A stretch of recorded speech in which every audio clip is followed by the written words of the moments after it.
একটা আলটিমেটাম আমরা দিয়ে রাখি, যদি আমাদের মনের মতো ক্যান্ডিডেট রফিককে না করা হয় তাহলে আমরা বৃহত্তর আন্দোলনে নামবো। বাবা ছিলেন কখনো টিএমসি কখনো বিজেপি। আমাদের ঘাটাল অফিসে 3টে পার্টি অফিস ছিল, তারা কুক্ষিগত করে নিয়েছে। আপনারা দেখছেন বাংলার আওয়াজ। এবার দেখুন কংগ্রেসের গোয়ালঘরেও গুটোগুটি চলছে। বিষয়টা হলো দাসপুর 230 নম্বর বিধানসভা থেকে কংগ্রেসের টিকিট দেওয়া হয়েছে জগন্নাথ গোস্বামীর ছেলেকে। দাসপুরে এই কংগ্রেসের টিকিট পাওয়ার কথা ছিল নাকি রফিক আলী খান সাহেবের। আমাদের ক্যান্ডিডেট, আমাদের জনগণ চাইছে, আমাদের কর্মীরা চাইছে, নিচু স্থানীয় নেতৃত্ব সবাই চাইছে যে শেখ রফিক আলী আমাদের হচ্ছে ক্যান্ডিডেট হবে। তাই জেলা কংগ্রেসের কার্যালয়ে প্রতিবাদ ও বিক্ষোভ দেখাচ্ছে দাসপুরের পুরনো কংগ্রেসী কর্মী সমর্থকরা।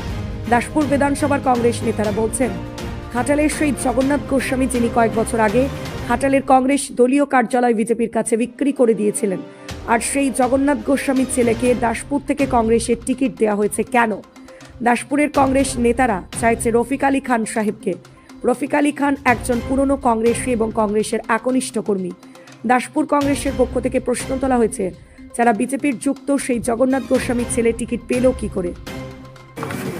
আমাদের দাসপুর থেকে আমরা আমাদের যাকে ক্যান্ডিডেট করতে এসেছিলাম, যে সংগঠন করছিল, যার নেতৃত্বে আমরা তাকে সহযোগিতা করে আমরা একটা সংগঠনকে একটা জায়গায় এনেছি, তাকে বাদ দিয়ে আমাদের দাসপুরের বাইরে ঘাটাল সাব ডিভিশনের ছেলে যে বিজেপি করে, যারা পার্টি বেসকে খেয়ে ফেলেছে, জগন্নাথ গোস্বামীর ছেলে কৌশিক গোস্বামীকে আমাদের দাসপুরের বুকে চাপিয়ে দিয়েছে, আমাদের বুকে চাপিয়ে দিয়ে কর্মীদের বুকে চাইছে।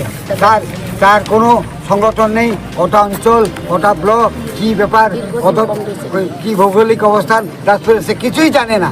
খালি টাকার বিনিময়ে আমাদের জেলা কংগ্রেস থেকে প্রদেশ কংগ্রেস পর্যন্ত টাকার বিনিময়ে টিকিট বিলি করা হচ্ছে, টাকার বিনিময়ে। নকিবুল ইসলামের রিপোর্ট, আপনারা দেখছেন বাংলার আওয়াজ।